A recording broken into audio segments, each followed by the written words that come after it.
કરીએ તો રાજકોટમાં બાર એસોસિએશનની ચૂંટણીને લઈને ભાજપની બે પેનલો વચ્ચે કાંટાની ટક્કર જોવા મળી રહી છે। સમરસ પેનલ અને આરબીએ પેનલ વચ્ચે ચૂંટણી જંગ ચાલી રહ્યો છે। સમરસ પેનલમાં ભાજપ લીગલ સેલના સુરેશ ફળદુની પ્રેરણા છે, જ્યારે આરબીએ પેનલને વરિષ્ઠ વકીલ અને બીસીઆઈ સભ્ય દિલીપ પટેલનું સમર્થન મળ્યું છે। મતદાન સવારે 9 થી બપોરે 3 વાગ્યા સુધી યોજાશે, જેમાં આશરે 4300 મતદારો ભાગ લેવાની અપેક્ષા છે। 60% જેટલું મતદાન થાય તેવી સંભાવના છે।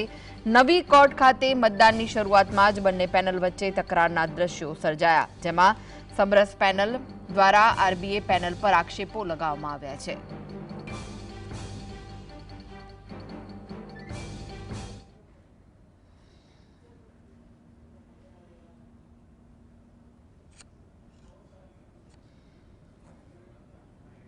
તો વધુ વિગતો માટે જોડાઈ ગયા છે રાજકોટથી સંવાદદાતા લકીરાજ। લકીરાજ, રાજકોટમાં બાર એસોસિએશનની ચૂંટણીને લઈને ભાજપની બે પેનલો વચ્ચે કાંટાકી ટક્કર જોવા મળી રહી છે, શું વિગત છે?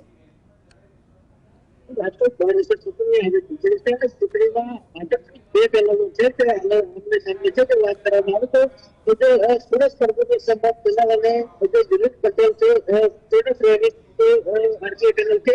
ચૂંટણીના જે માહોલ છે તે દ્રશ્યો છે તે દેખાડવા માંગે છે।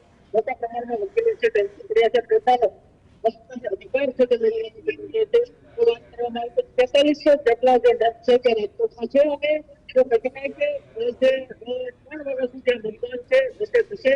એટલે તો જે બપોરે જે કહી શકાય કે સવારે 9 વાગ્યાથી જે મતદાન છે તે શરૂ થયું છે અને બપોરના 4 વાગ્યા સુધી મતદાન છે તે થશે। તો ચોક્કસપણે જો વાત કરવામાં આવે તો મોટી સંખ્યામાં છે તે પણ જોડાયા છે। તો બીજી તરફ કહી શકાય કે જે વાત કરવામાં આવે તો બંને પેનલો છે તે સામે સામે છે। આપણી સાથે જે કોંગ્રેસ પેનલના સમર્થકો પણ છે, આપણે તેમની જોડે પણ વાત કરવાનો પ્રયત્ન કરશું। શું કહેશો, ચૂંટણીનો માહોલ છે કેના સમર્થનમાં છો અને કેવું લાગી રહ્યું?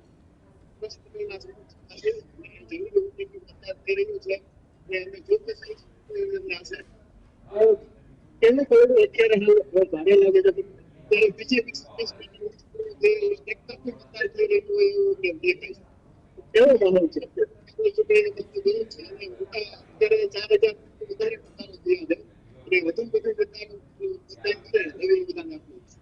ચોક્કસથી હું તમને આ સાઈડના દ્રશ્યો છે તે દેખાડવા માટે જ મોટા પ્રમાણમાં વકીલો છે તે પણ ઉપસ્થિત છે। મતદાનની શરૂઆતમાં જે બંને પેનલો છે તેમના સભ્યો છે તે સામે સામે આવી ચૂક્યા હતા, પરંતુ કોઈ પણ પ્રકારના જે બનાવના બદલો એટલે કહી શકાય કે સમરસ પેનલ અને આરબીએ પેનલ છે તે કશે છે તે સામે સામે જોયું છે કે લડી રહ્યા છે। તો બીજી તરફ કહી શકાય કે મોટા પ્રમાણમાં વકીલો છે તે મતદાન માટે પહોંચ્યા છે।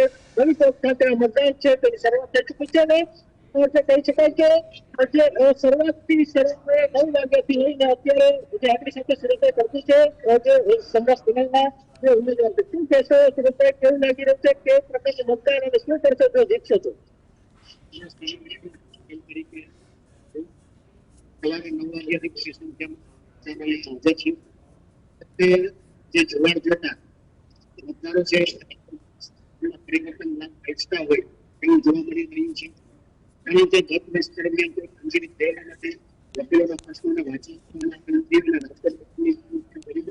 નુકસાન થશે ધરતીઓ કરવામાં આવે સુધી સભ્યને પૂછી જાય સિનિયર જુનિયર તમારે